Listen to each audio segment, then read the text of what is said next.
There are two scriptures I want to incorporate in our teaching today as we've talked about the conception of sin that James talks about in the first chapter of James, verse 15, when it says, "When lust hath conceived, it bringeth forth sin." And I've talked to you about the spiritual person that we are and the carnal person that we are, and how it is so easy for our lives to become totally consumed with the carnal, with no regard to the spiritual. But one of the scriptures I wanted to incorporate in this is what John tells us in his epistle in the second chapter of 1 John, when he says that all that's in the world, the lust of the flesh, the lust of the eye, and the pride of life. And what John tells us here is that any sin that you can think of, whatever it may be, it's going to fit in one of those three categories: the lust of the eye, the lust of the flesh, and the pride of life. So this gives us an insight into what sin is. And of course, basically, you say, well, sin is rebellion against God. It's a rebellion against the heart of God, as God has given to us that which is designed to lead us into spirituality.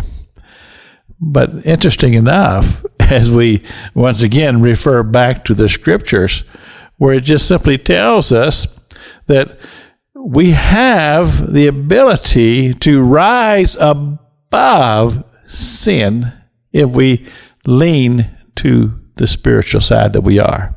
But that requires an awakening. And again, back to the book of Romans, chapter number 12, the Apostle Paul, he speaks on this subject when he simply tells us that we, once again, to say that we have the ability to prevail, if that is, our heart is to prevail. I beseech you, therefore, brethren, by the mercies of God, that you present your bodies a living sacrifice, holy and acceptable unto God, which is, he says, your reasonable service. But now, I believe that verse 2 ties all this together for us with a very important part of the formula. I read to you verse 2, "And be not conformed," note that word, "conformed to this world, but be ye transformed by the renewing of your mind." We bring this into the equation, the mind, and control of the mind. Because a mind that is left unchecked will venture into territory that can be very harmful to us.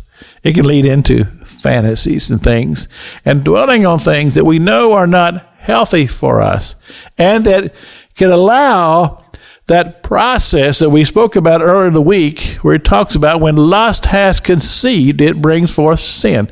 In other words, when lust is left unchecked, then it begins the process of leading us into temptation, enticement, failure, when we find ourselves being disobedient to God, which is sin.